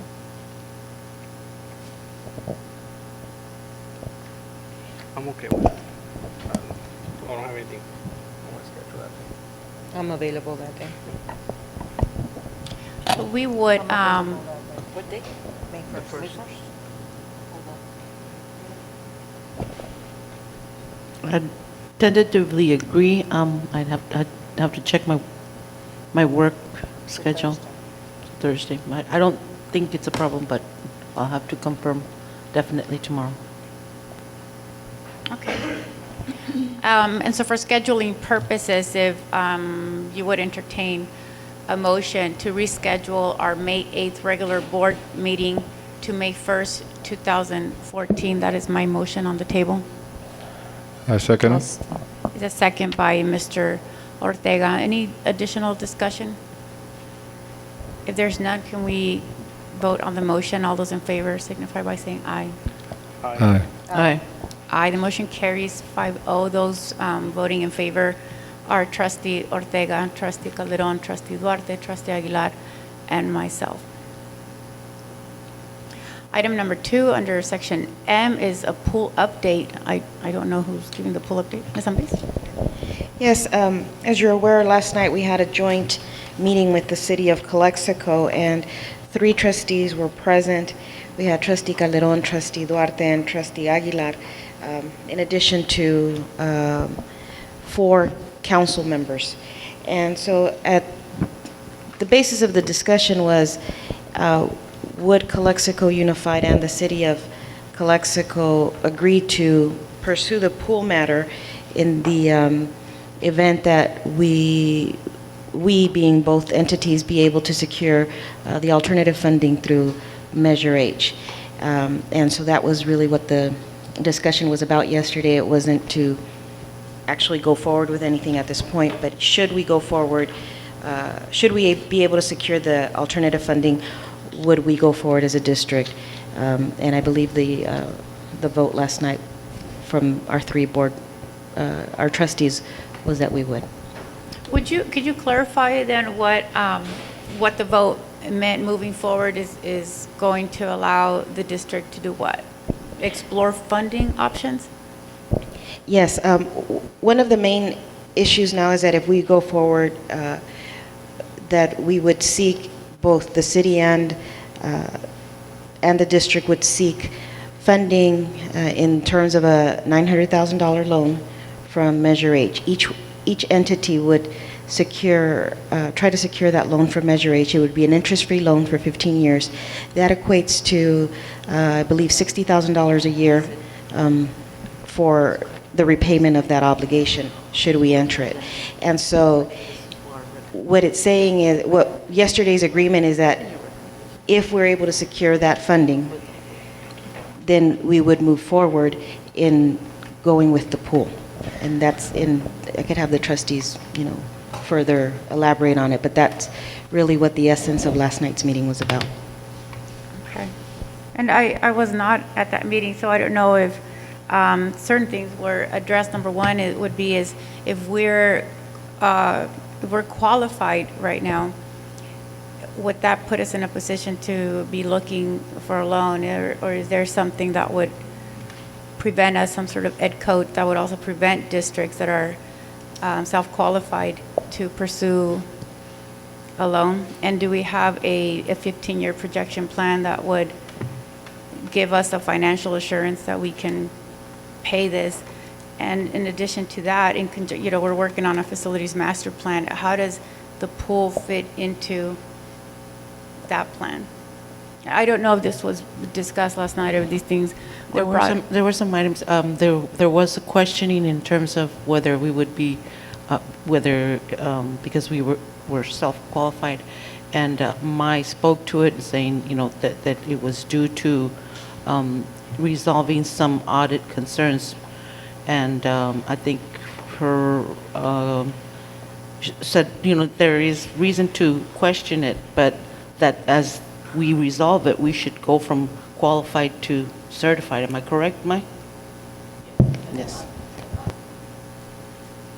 Now, the other part of it is that $900,000 loan, which each entity would take ownership of, is an idea, or the proposal is to go to Measure H together, but and ask separately for loans for a $900,000 loan, interest-free, for which would work out to, I think, $60,000 per year. Is that within the scope of Measure H, though, to provide loans? Is that written into how Measure H would function? Well, if it weren't, I don't think that it's a joint. I mean, I don't know whether that is. I can answer that question, but I do know that the money is supposed to be used for things that would benefit the community. And if you couldn't ask for a loan, I would think Oscar Rodriguez would have said no, right? And I'm saying right too, Mr. Moreno, for the record.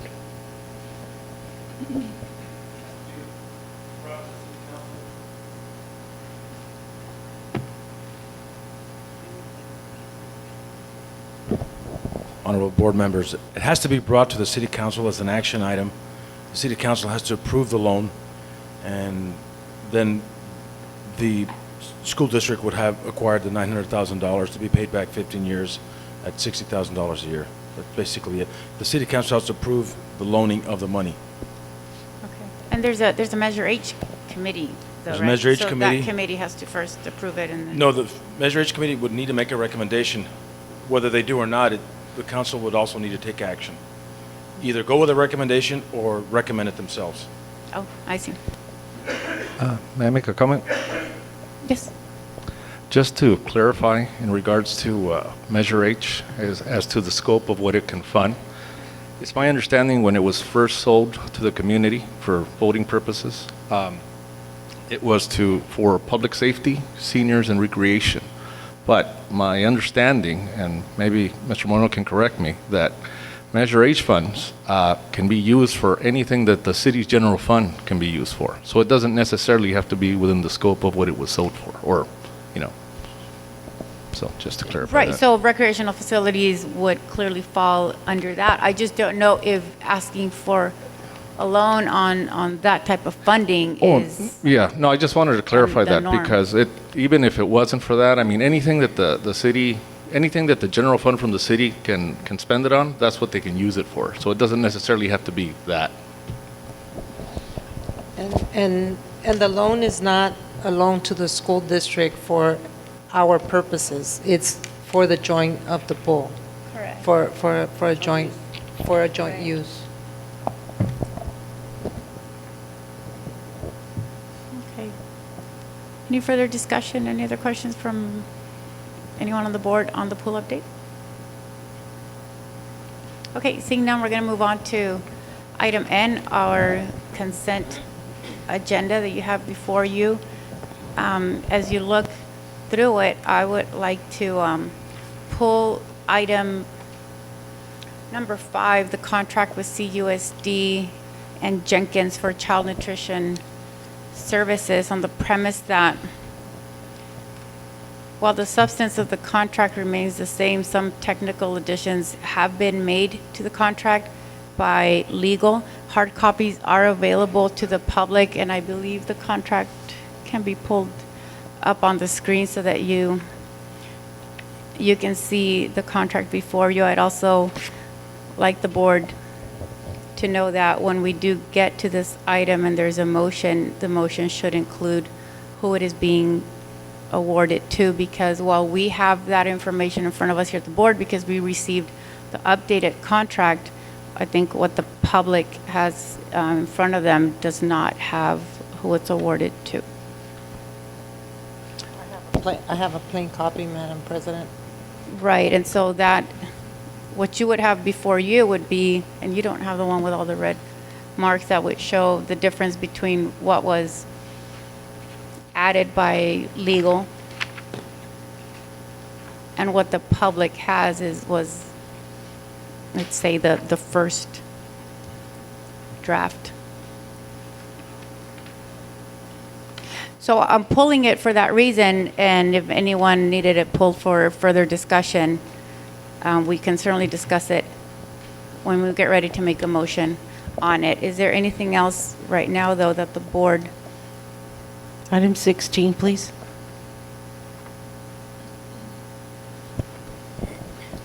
Item 16, Ms. Aguilar. Thank you. I have a couple.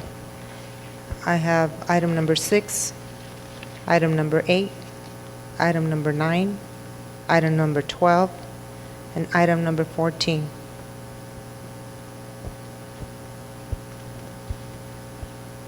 So far, we have pulled items number 5, 6, 8, 9, 12, 14, and 16. Is there anything else, board? I'd like to pull item 3.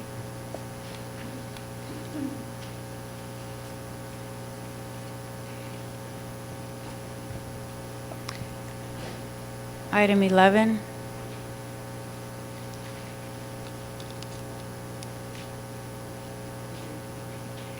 Should we just go? Should just go item by one by item? one. Yeah, 'Cause I'm pulling also almost gonna- everything. I'm also adding 17. Okay, so what we have right now, and just bear with me. What we have right now is would be a motion to approve consent agenda with the exceptions of items 3, 5, 6, 8, 9, 12, 11, 12, 14, 16, and 17. That is the motion on the table.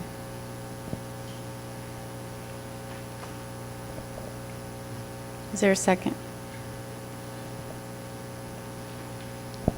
Which ones are we approving? I'm sorry. Again, the motion on the table is to approve consent agenda with the exception of items 3, 5, 6, 8, 9, 11, 12, 14, 16, and 17. Okay. I would second with the qualification that I checked some of the minutes, and there's some information missing in terms of what I addressed on an item that was on our last consent agenda. And would that be the minutes from number 1 or number 2, the special board meeting or the regular? It was the regular board meeting. Okay, so let me restate my motion to approve consent agenda with the exception of items number 2, 3, 5, 6, 8, 9, 11, 12, 14, 16, and 17. I'll second that motion. The second by Ms. Aguilar. All those in favor signify by saying aye. Aye. Aye. Aye. Everybody? Aye. Motion carries. Those voting in favor, and correct me if I'm wrong, Trustee Ortega, Trustee Aguilar, Trustee Duarte, Trustee Calderon, and myself.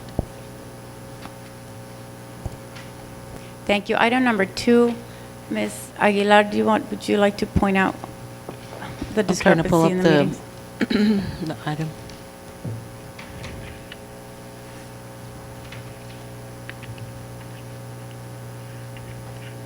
Okay, it was under Professional Development 2014 14th Transfinder Annual Client Summit. I did in the minutes, what I did is I asked when was the last time someone attended this training, and if that person trained staff. What's missing is that it was reported that Mr. George Duarte was the person who went and was trained. I then further asked who, if any, he trained, and Judy Lopez was identified. And then that's why, based on that, I said that's why if we have someone who's actually doing the inputting, that's who should also be included in that training. So some information, context was missing.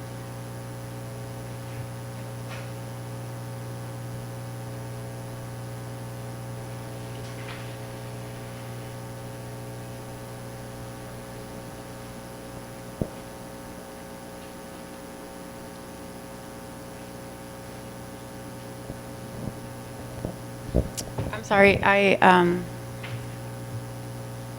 Ms. Aguilar, did you catch the correction?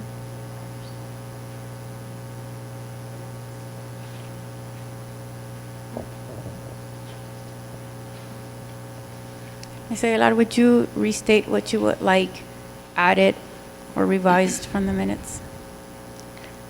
What I stated was that I want the point that I made was who attended this training. Mr. George Duarte was identified. I then further asked whether he provided training to additional staff. It was confirmed that Judy Lopez was the person who received the training. I further asked if Judy Lopez was what her duty was, and she's inputting that information. So that's why I'm saying that creates the context for why I said maybe we should take, it wasn't I suggest to maybe invite Judy, maybe I said maybe we should send the person who's actually doing the job.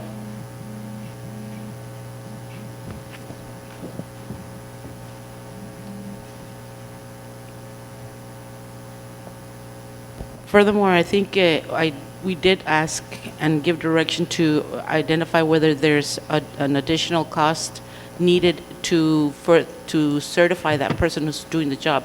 Person got trained by Mr. Duarte, but is not certified.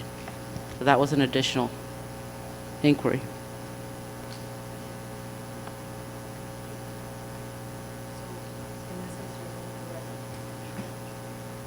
In essence, the whole direction was omitted from the minutes. I'm just, no comment.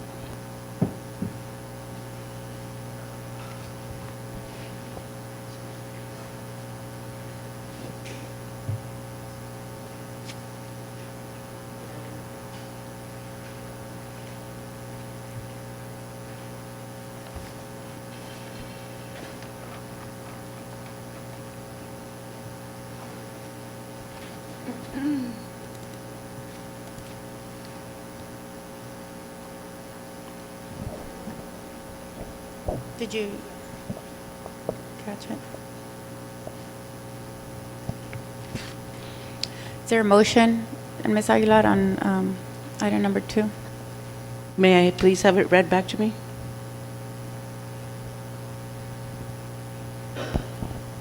Trustee Aguilar, you mentioned that under the Professional Development Transfinder Annual Summit, the portion that was missing was when you questioned who attended the training. The answer was George Duarte was identified. And did he provide additional training? The answer was yes, to Judy Lopez. And you suggested for her to send the person who was doing the inputting. And in essence, the whole direction was omitted from the minutes. Additionally, the other thing that I asked for was to inquire if there's a certification workshop, and if that is not included into the cost, that should be looked into. So noted. Thank you. Motion to approve.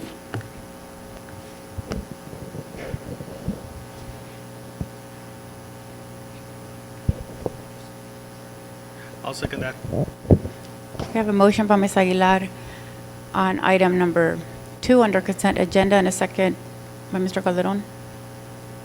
All those in favor signify by saying aye. Aye. Aye. Aye. Aye. Motion carries. Those voting. I abstain. There's 4 ayes, 1 abstention. The way the vote would be, those voting in favor are Trustee Ortega, Trustee Aguilar, Trustee Calderon, and myself, an abstention by Ms. Duarte. I have a request for public comment on item number 20 by Mr. Raul Ureña at this time. Mr. Ureña?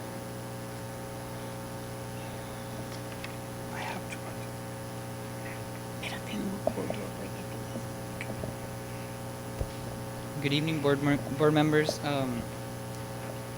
The issue I'm about to touch on is, of course, the safety plan, and that entails a lot of fences which I do not like. Of course, the same thing can be applied to dress code as well as other policies that go to a central theme of a bit more of a liberal school, a school that is a bit more flexible and a bit more friendly to its students. Now, dress code and fences, particularly, have an underlying fault that are very similar and are very common from a classical liberal point of view. The issue is Calexico's arrogant zero-tolerance policies. I don't think anybody described it better than Anna Kasparian, a journalist, who I quote, "These people, administrators and teachers, who are getting paid to teach students how to think, at the same time they're supportive of policies that prevent them from thinking or using human." That is kind of weird, and it doesn't make any sense at all. You're treating some students as if they are criminals or as if they are bad people for doing things that are supportive or natural or normal. She goes on to explain that adolescence is about learning from mistakes and rebellion. However, she does note that not everything needs to be tolerated and there are limits. But the key thing is that the environment of learning has to be there. Calexico High School has a bit of a theoretic and conservative agenda that has an emphasis on uniformity. They have a passion for what is moral and holy in the most irrational of manners. Calexico's dress code itself is riddled with vague statements, whose intention is to protect the student from from what the general society or what religion deems as evil. Evil in the sense that it is being set to a subjective standard, which cannot be logically proven. One cannot prove why it's right to, quote, be within the bounds of decency and good taste, that quoted from the dress code, without employing the use of myth, collectivism, or even the sacredness of the administration's know-it-all authority. Not to mention that terms like good taste are subjective abstractions that cannot be possibly enforced on a scale that is larger than the individual's own reason. One of my heroes, Ayn Rand, was an excellent philosopher who truly understood the dangers of collectivism in terms of religion or the state, or both. What allows collectivism to permeate and translate into law is vagity and irrationality.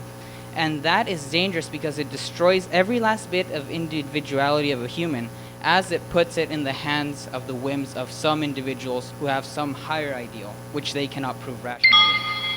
If I have learned anything from her work, it is that theoretic policies reflected in law in this nature are based on purely faith in the state or faith in a book or a god or whatever. And the danger lies in the loss of thought due to zero tolerance. One cannot have an authoritarian code of law based on subjectivism and expect to produce students who are ready for the quote-unquote work world. One cannot tell a student to sit down, shut up, and fill in the bubbles on the CST and expect this student to burst out into the world as an individual. One cannot say he is free at school, where the head administrator can come up to you in the middle of the blazing heat, protected by sunglasses, and tell you to take yours off, because you might be under the influence. One cannot have his cake and eat it too. It is a contradiction. Zero tolerance is a contradiction in a free world.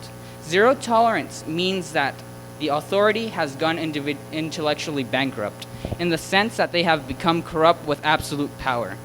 Under no circumstances can a statute be taken upon faith. It is why we have separation of church and state. It is why we have a rational government. Every single statute that must be taken from this board I expect to be rationally and logically proven. Certainly, there are some statutes in the dress code that can be rationally and logically proven because they are a threat to someone's life in general. But most of it is not. And I am demanding a review of dress code and a review of all statutes which directly or indirectly affect student freedom. I hope we can work together on that and get it done. Thank you. Thank you so much, Mr. Ureña. I've received a request to call for a break, so we take a 5-minute break. We will reconvene.